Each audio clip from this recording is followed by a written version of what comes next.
चलिए, तो आज का हम लोगों का टॉपिक है change in profit sharing ratio. ये आपका कौन सा हुआ? ये पार्टनरशिप का चैप्टर नंबर 4 और बुक आपकी कौन सी? टीएस के बाद। ठीक, अब ध्यान दीजिए, इसमें change in profit sharing ratio among the existing partners. Among the existing partners अगर कोई प्रॉफिट शेयरिंग रेशियो का चेंज हो रहा है तो क्या ट्रीटमेंट होगा और कैसे आप करेंगे, वो आपको इस चैप्टर में, इस टॉपिक में सीखना है। तो इससे रिलेटेड नंबर 1, इसको कुछ पॉइंट वाइज किया हुआ है, जिससे आप डिफरेंट पॉइंट्स पे अपना ध्यान देंगे तो इसी एक बोर्ड पे आपका सारा क्लैरिटी हो जाएगी और आप क्वेश्चंस को आराम से कर सकते हैं। तो change in profit sharing ratio in case of firm is reconstituted. तो आखिर when such changes takes place, कब चेंजेस ये होते हैं?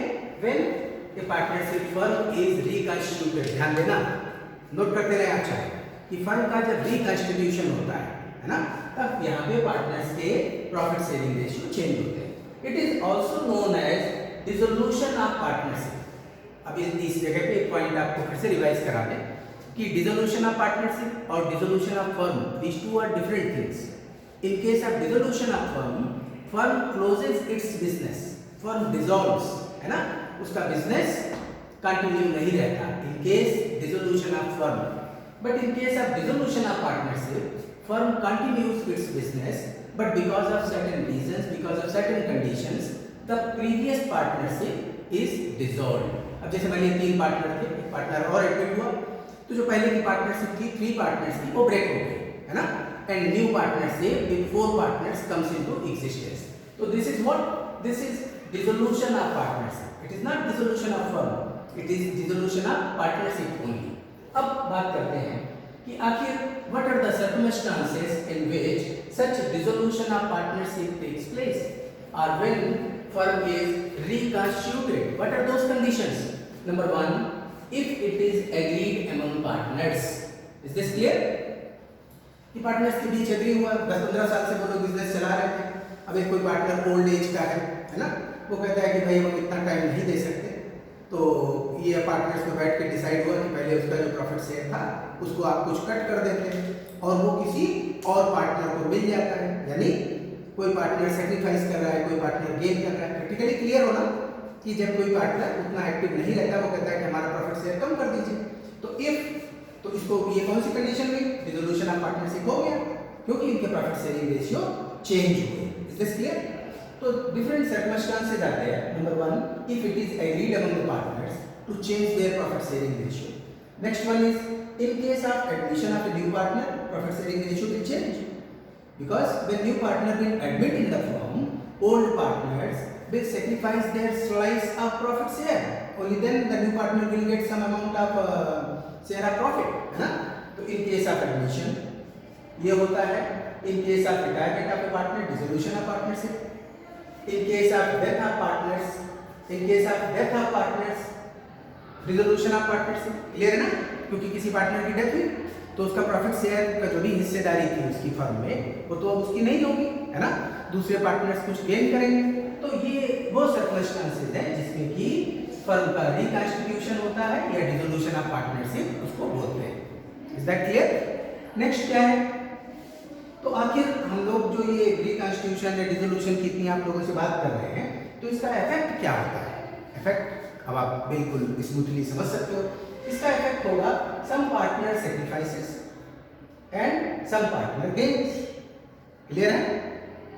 क्योंकि ऐसा कुछ हुआ तो कुछ एक पार्टनर ने या कई पार्टनर्स ने सैक्रिफाइस किया और एक पार्टनर या कई पार्टनर ने गेन किया।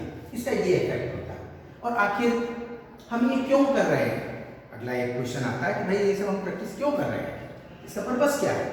तो इसका पर्पस ये है कि gaining partner has to compensate, ध्यान देना एक वर्ड पे, gaining partner has to compensate to sacrificing partners, है ना, an amount equal to his or her gaining ratio.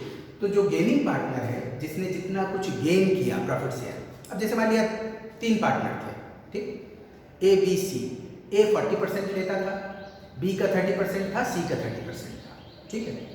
अब इसमें एक की ओल्ड एज हुई, ये कहता है कि हम कम टाइम दे पाएंगे, तो वो कहता है कि हमको केवल 20% प्रॉफिट चाहिए। ए ने 20% सेक्रीफाइस किया, ठीक, तो ए सेक्रीफाइसिंग पार्टनर्स की कैटेगरी में आ गया। और जो इसका जो 20% इसने जो सेक्रीफाइस किया, ये किसको किया? बी और सी को। अब बी और सी मालूम हो 40% ले रहे हैं, तो वो लोग गेनर हो गए। तो जब ये इनके बीच गेन और सेक्रीफाइस होता है, इन दैट केस जो पार्टनर गेन करता है ना, उसको सेक्रीफाइसिंग पार्टनर्स को कुछ अमाउंट कंपनसेट करनी होती है। Is this clear? उसे उसके बदले में कुछ देना होता है पैसा, है ना, that is known as compensation. तो किसने किसको दिया? क्यों जैद बोलो, किसने किसको दिया? सर उसने गेनर ने सेक्रीफाइस। हाँ वेरी गुड, तो गेनर ने सेक्रीफाइसर को दिया। Yes, तो इसकी देखो सिंपल जनरल एंट्री तुम्हारी बन गई, gaining partners capital account debit to sacrificing partners capital account. Is that clear? अच्छा, अब इशू आता है कि आखिर ये जो अमाउंट ऑफ कंपनसेशन है ये कैसे कैलकुलेट होगी? यही आपके इस चैप्टर में है पूरे में। तो अगर आप इसको ध्यान से देखें, ये कंपनसेशन की अमाउंट हमको वर्कआउट करनी है, इसी पे बेस्ड आगे के सारे कैलकुलेशंस और टॉपिक होंगे। तो ये देखें आप, ये portion how to compute compensation, है ना। तो कैसे कंप्यूट करोगे? सम ऑफ द फॉलोइंग, अब ये सम ऑफ द फॉलोइंग यानी total of the following is used to calculate the amount of compensation. तो आप क्या इसमें करोगे कि वो अमाउंट ऑफ कंपनसेशन हम कैसे फाइंड करें, है ना। तो इसके ये सम आता है। Number 1, this is value of goodwill, है ना। आपको गुडविल की वैल्यू कितनी है, और गुडविल वैल्यूएशन आप चैप्टर 3 में सीख चुके हो, है ना। तो at the time when such change takes place, goodwill is given in your question कि at that time goodwill of the firm was this, है ना।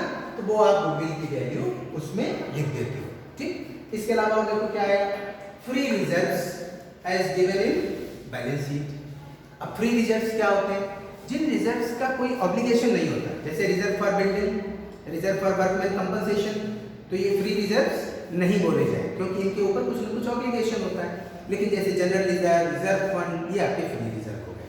तो फ्री रिजर्व या जनरल रिजर्व वगैरह आपको कहाँ मिलते हैं? बैलेंस शीट में, है ना। तो इसकी अमाउंट आपने यहाँ लिख ली। Likewise accumulated profits losses as given in balance sheet, accumulated profits losses previous year के प्रॉफिट्स वगैरह को ट्रांसफर कर रखा है ना। तो ये भी जो प्रॉफिट होगा that will be in the liability side of balance sheet. समझ आ रहा है? क्योंकि प्रॉफिट्स के बैलेंस कैसे होते हैं? क्रेडिट बैलेंसेस, और अगर क्रेडिट बैलेंसेस है तो वह आपकी बैलेंस शीट की लायबिलिटीज में वो दिखेंगे। और अगर लॉसेस है, जैसे यहाँ लिखा है ना accumulated profits losses, जो लॉसेस का एक्यूमुलेशन होता है वो किस साइड आपको मिलेगा? Asset side. क्लियर है ना? अच्छा, इसके अलावा एक और इसमें होता है डेफर्ड रेवेन्यू एक्सपेंडिचर। तो deferred revenue expenditure is your fictitious asset and that is also shown in asset side of the balance sheet. तो उनकी वैल्यूज आप यहाँ पे वो माइनस होगा, है ना।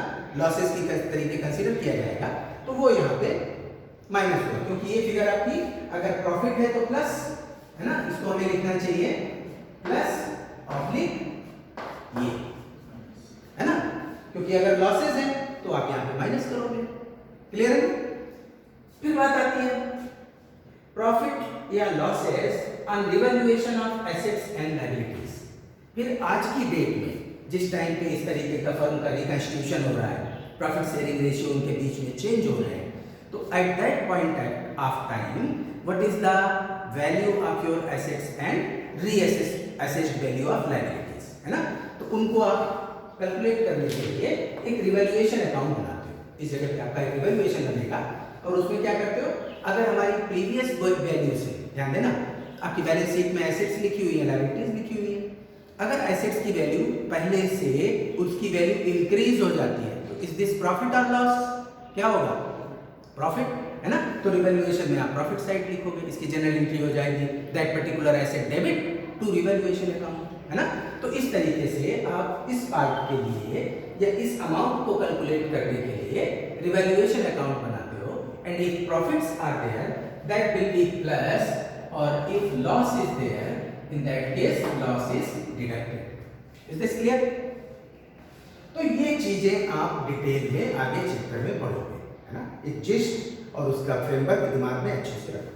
तो इनको आपने टोटल कर दिया, जो भी आता है टोटल फाइनल हमारा पॉजिटिव या नेगेटिव, है ना, तो उसको आपका ये टोटल अमाउंट आ जाएगा। अब इसके बेसिस पे कंपनसेशन कैसे?